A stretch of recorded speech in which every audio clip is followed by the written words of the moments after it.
Joining me now to talk more about the importance of this new federally recognized holiday is Dr. Travis Boyce. He's the chair and associate professor of the Department of African American Studies at San Jose State. Dr. Boyce, thank you so much for joining me this morning. Talk to me a little bit about whether or not you were surprised of the federal recognition of the date. Were you surprised that it finally came?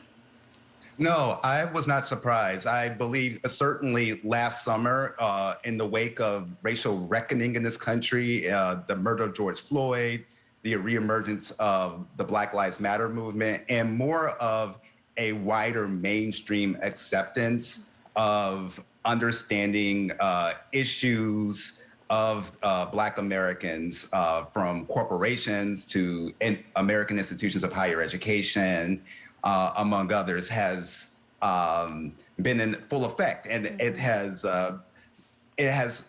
created this opportunity in the following year for Juneteenth. So no, I am not surprised at all. Yeah, it kind of led us here. We kind of seen the stepping stones and have been, making the way here. In recent years, I've heard different people, friends, people on social media saying, we're not celebrating 4th of July, we're only celebrating Juneteenth. What are your thoughts on that narrative? Should that be the mentality, pitting the two against each other? Yeah, thank you for that question. That's a complex question. And I would say, not necessarily the mentality, but I would encourage all Americans to deeply reflect on why Black Americans are folks who may feel that they can't celebrate the 4th of July, why they're finding a safe place, so to speak, with celebrating Juneteenth. There is an excellent speech in July of 1852 by the late, great Frederick Douglass called The Meaning of the 4th of July for the Negro. And he lays out the hypocrisy of the founding fathers, of the founding principles in this country. So while the founding fathers of this country were celebrating their liberation from Britain, African Americans were enslaved. African Americans were not even considered a full citizen. So I think we need to deeply reflect on the often troubled history of the long history of our country, in which Black Americans were treated, whether that's the institution of slavery, Jim Crow laws, as well as structural racism, institutionalized racism that impacts us today in 2021. Well, as someone who is teaching our young adults, I know there's been quite the push to try and improve our education system and how we educate our young people about African Americans, slavery, how it's impacted the Black experience in America. Can you talk just a little bit about how you might give advice to some of these maybe history teachers in high school, in elementary school? How can they incorporate these types of lessons to get people to better understand and have a better view of exactly what the Black experience is here in America? Yes. Oh, thank you for that question. That's a great question. I would encourage my K through 12 colleagues, as well as my colleagues in higher education that want an better understanding of the Black American experience, is to look specifically at American policy. Oftentimes we study history from an emotional viewpoint, but let's look at the hard data. Let's look at policies like the 3/5 Compromise, the Fugitive Slave Act of 1793, the Fugitive Slave Act of 1850, the Dred Scott Supreme Court decision of 1857. I would encourage folks to engage in policies that were, in many respects, very anti-Black, and it shaped the United States of America of what it is today.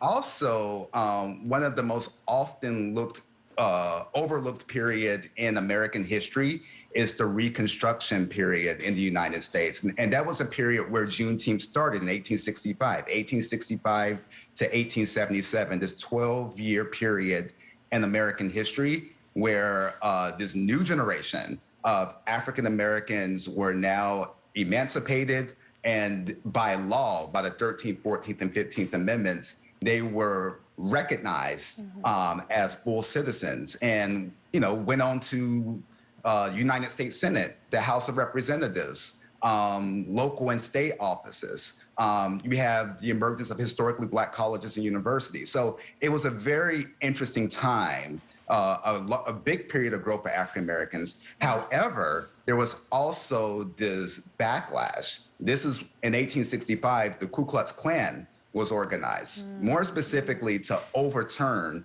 those policies, the progress for African Americans. So I would encourage folks to study, American policy, as well as this consequential era called Reconstruction in this country. Okay. Well, I know, of course, receiving federal recognition of this important day in American history is a step in the right direction. Some say it's pretty minimal in the grand scheme of things. In your opinion, what should the next issue be that our federal government focuses on for African Americans and Blacks here in this country?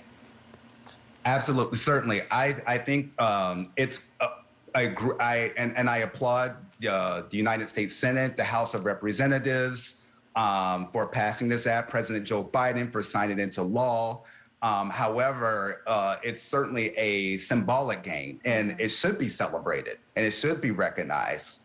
That next step certainly should be recognizing the full citizenship of African Americans. And that includes the ability for every American having the right to vote. That's such a touchy issue in the post-election where state governments are limiting voting. So voting rights should be up there. Also, now is a wonderful time to begin to have a discussion on racial reconciliation in this country, as well as reparations. Here in California, I know there is a push for reparations to be looked at more wholly. There's a group that's been formed and whatnot. So I know that that's something here in California specifically people are working on. How should people celebrate Juneteenth today? Oh, yes.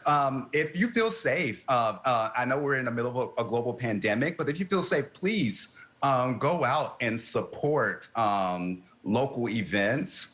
There's a big event at the fairgrounds in Santa Clara County, as well as throughout the Bay Area. So I would encourage folks to go out and just go support. But again, going back to the material gain, I would encourage folks also to support Black-owned businesses, support our nation's historically Black colleges and universities, whether monetary gain, if you're a corporate executive, certainly go out and recruit from these areas. There are a talented bunch of folks at historically Black colleges. I'm a proud graduate of Claflin University in Orangeburg, South Carolina, the first historically Black college in the state of South Carolina.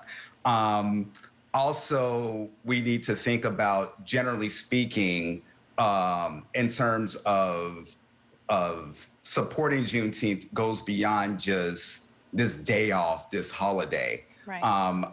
It's also important that folks think about supporting Juneteenth in terms of African American, supporting African American, commitment to African American justice in relationship to what it means to be a citizen. Again, this goes back to voting rights. This goes to economic opportunities, educational opportunities, and what have you. Finally, go ahead. I'm sorry. No, go ahead. Go ahead.